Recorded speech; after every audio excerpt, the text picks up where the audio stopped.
చికెన్తో ఒకసారి ఆలు టిక్కాలు ఇలా తయారు చేసుకోండి, చాలా బాగుంటాయి. దీన్ని తయారు చేసుకోవడానికి ముందుగా ఉప్పు వేసి ఉడికించిన చికెన్ ముక్కలు తీసుకోండి. చికెన్ ముక్కల్ని ఇలాగ చిన్న చిన్న పీసులుగా చేసి పక్కన పెట్టుకోవాలి. తర్వాత ఒక ఆలుగడ్డని మెత్తగా ఉడికించి మెదిపి పక్కన పెట్టుకోండి.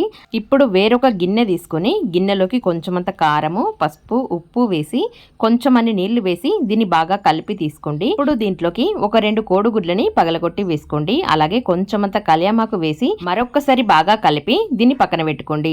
తర్వాత వేరొక కడాయిలోకి కొంచెమంత నూనె వేసి పొయ్యి మీద పెట్టుకోండి. నూనెలోకి సన్నగా కట్ చేసిన ఉల్లిగడ్డ ముక్కలు, కొంచెమంత అల్లం వెల్లుల్లి పేస్ట్ వేసి బాగా వేపండి. బాగా వేగినాక కొంచెమంత క్యారెట్ తురుమింకా వేసి మరొకసారి వేపి తీసుకోండి. ఇప్పుడు దీంట్లోకి ఒక 1/2 teaspoon chicken masala, 1/2 teaspoon garam masala, తినేదాన్ని బట్టి కారము, ఉప్పు వేసి అలాగే కొంచెం పుదీనా, కొత్తిమీర, మనం మెదిపి పెట్టిన ఆలుగడ్డతో పాటు చికెన్ పీసులు ఇంకా వేసుకోవాలి. ఇప్పుడు దీన్ని లో ఫ్లేమ్ లో ఒక 2 నిమిషాల వరకు మగ్గనివ్వాలి.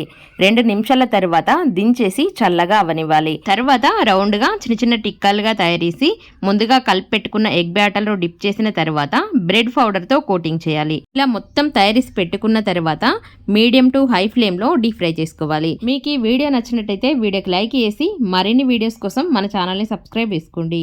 మన ఛానల్ పేరు ఏకే సరిత కుక్స్. నేను పెట్టే ప్రతి వీడియో మీకు నోటిఫికేషన్గా రావాలంటే గంట సింబల్ని ప్రెస్ చేయండి.